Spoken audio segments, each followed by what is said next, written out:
ഇപ്പൊ ചെയ്തുകൊണ്ടിരിക്കുന്ന സിനിമ ടിക്കറ്റൊക്കെ ആണെങ്കിലും ഗംഭീര വേഷമാണ്. അങ്ങനെ കുറെ സിനിമകൾ ഇപ്പൊ ചെയ്യുന്നുണ്ട്. അതിന്റെ ഒരു വളരെ കുറച്ചേ ഉള്ളൂ ടിക്കറ്റാക്കില്, പക്ഷെ ഇൻട്രസ്റ്റിംഗ് ആയിട്ടുള്ളൊരു ക്യാരക്ടറും പിന്നെ മൊത്തം ടോട്ടൽ പടവും അതിന്റെ സെറ്റിങ്ങും ഭയങ്കര രസമുള്ള രീതിയിലാണ്.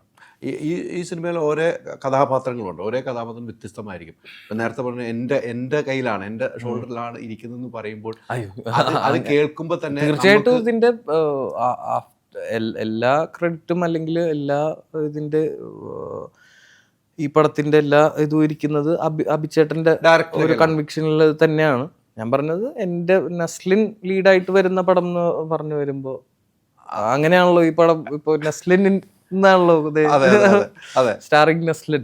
അതെ അതെ, അങ്ങനെ വരുമ്പോഴാണ് നമ്മൾ റെസ്പോൺസിബിൾ ആവുന്നത്. നമ്മൾ സംസാരിക്കേണ്ടി വരിക, അല്ലെങ്കിൽ നമ്മളിപ്പോൾ അറിയില്ലെങ്കിൽ തന്നെ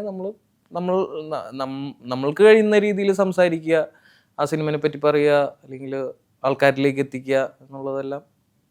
ഓരോ സിനിമയുടെ ഡബ്ബിങ്ങിന്റെ സമയത്ത് നമ്മൾ അഭിനയിക്കുന്ന പോലെ ആയിരിക്കും ഡബ്ബിങ്ങിന്റെ സമയത്ത് നമ്മൾ പല കാര്യങ്ങളും പല ടോണിലാണെങ്കിലും മീറ്ററിലാണെങ്കിലും വ്യത്യാസപ്പെടുത്തണം. ആദ്യത്തെ സിനിമയിലൊക്കെ അതൊക്കെ ഒത്തിരി അനുഭവിച്ച് നമ്മൾ പറഞ്ഞിട്ടുണ്ട്. ഇപ്പോൾ ആ ഒരു പ്രോസസ്സ് എങ്ങനെയാണ് കാണുന്നത്? ഇപ്പം ഇതെല്ലാം പഠിച്ച് ഇപ്പോൾ 1-2 സിനിമകൾ അല്ലെങ്കിൽ 3-4 തുടക്ക സിനിമകളൊക്കെ കഴിഞ്ഞപ്പോഴാണ് ഇങ്ങനത്തെ ടെക്നിക്സ് എല്ലാം ഉണ്ട്, അല്ലെങ്കിൽ ശബ്ദത്തിലും വേരിയേഷൻസ് അതെല്ലാം പഠിച്ചു വരുന്നത് അപ്പോഴാണ്.